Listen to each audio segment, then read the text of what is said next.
Today's pubcast question comes from Lisa Bader. Let's go. Hey, John, this is Lisa Bader, and I have a question about campaign structure. I sell a physical product that's used for different holidays. I'm considering splitting major holidays into their own ad sets so I can control budget using ad set spending limits. Do you think that's a good idea? Please let me know. Great question, Lisa. So Lisa's another dedicated, longtime member of the Power Hitters Club Elite community. You can learn about how to join us at johnloomer.com/elite. So what Lisa describes is a common challenge that's unique to seasonal businesses. You might have an evergreen, more generic set of ads that you'll run all year long for your evergreen product. But then you also need to create your seasonal products, so you create separate ads that will only run for a few weeks or months. Now, on one hand, you could combine them into the same ad set with the evergreen ads.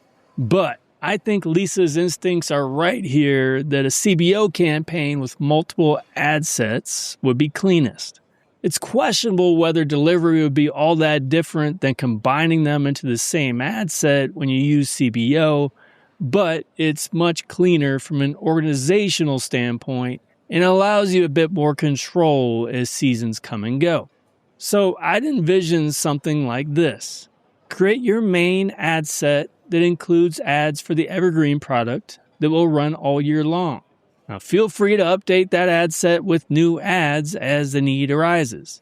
And I've talked about my approach to this in prior episodes, but I'd introduce new ads using the creative testing tool.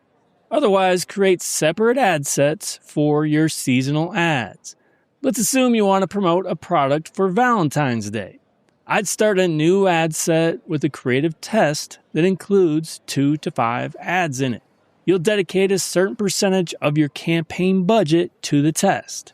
Once the next season or holiday comes along, create a new ad set for that new product. Whether you turn off the prior seasonal ad set will be based primarily on performance. Now, even if the holiday has passed, there's no reason to stop that ad set if it's still getting good results. But more than likely, that ad set will begin to die out and you can turn it off. Meanwhile, you'll keep the evergreen ad set running at all times. Now, what's nice about this approach is that when a year passes and you start the cycle over, you'll begin the ad set with the ads from the prior year. And if you want, you can add to that ad set with new ads. And again, I do that with the creative testing tool if time allows. Now, whether or not you need to apply ad set spending limits will depend. Personally, I'd resist applying such a restriction if you can. Assuming Meta pushes budget to what works best, the main goal should be getting the most results possible. Now, it also might happen that Meta's optimization will struggle with the constant shuffling of seasonal products. And if that's the case, you can look at either an ad set spending maximum or minimum, depending on your needs. Whether that's applied to the evergreen ad set or the seasonal ad sets will depend on the problem that needs to be solved, if any. Now, this is definitely a challenge for seasonal products, but that's how I'd approach it.